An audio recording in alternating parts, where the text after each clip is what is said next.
Hi Matthew, how are you? I'm fine, Claire. How are you? Yeah, not bad, thank you.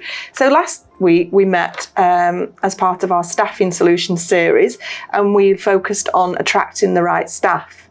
But that's really just the first step, isn't it? Yes. The first step. Perhaps just as important is compliance. Yes, which is very, very important. Yeah. Looking the complaints for nurses or healthcare assistants is very, very important for health and social care. Yeah.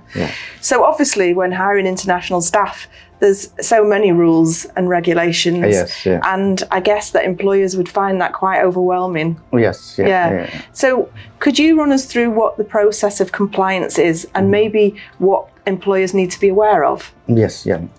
So we have around 14-step compliance process. Okay. Not 1, 2, 14 steps. 14. That's quite a lot of steps. Yes. So if you can do the complaints correctly, you won't worry about any immigration rules, or you won't worry about your staffing retentions, which is very, very important. So I can just explain about what is this 14 steps. Number 1 is a right to work check. There's a few methods to check the right to work on UKVI website. How we can check. One is with the share code. There's another 2 methods also there.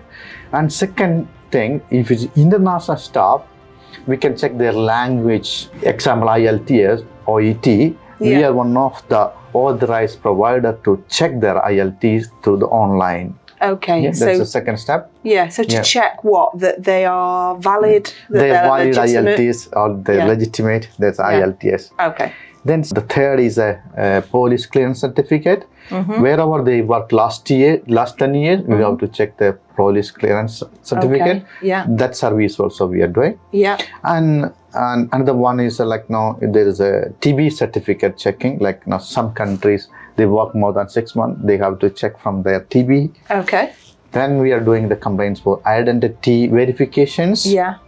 Then very, very important was COS checklist. Some employers issuing the COS, we have to check is the right COS. There's 1 or 2 types of COS, defined COS, undefined COS. So we have to check correctly their COS. And need to check is matching with their passport, matching with their identity. This is also very, very important. And I suppose it's quite difficult for an employer that maybe has not gone through this process before. So it's having the knowledge and the experience and knowing what needs to be done. And apart from we are doing the visa support, like booking behalf of the candidate, their visa in VFS, in overseas or here, we can do that service. That also we are doing. And another part of compliance is the NMC portal. Like nursing midwifery portal, we can check their PIN number. Like we can, how the registration is legitimate or not. We can check their, like now with the NMC portal. That's also part of our compliance.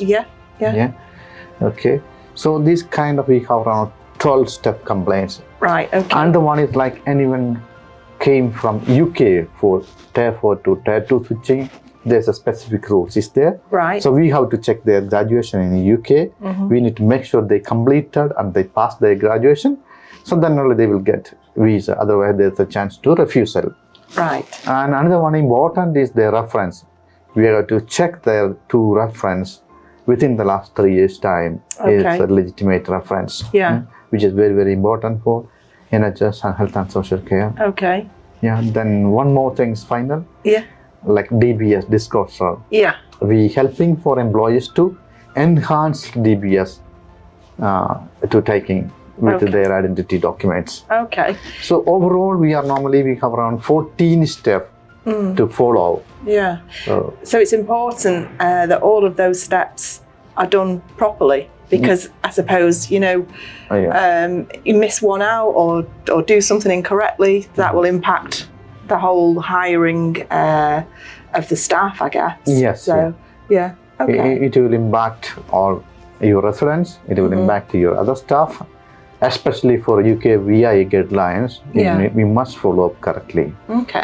And also otherwise there is a chance to refuse the visa. If it's a refuse visa, your plan all will go. So you waste of your time for interviewing the candidate, placing, all plan is changed.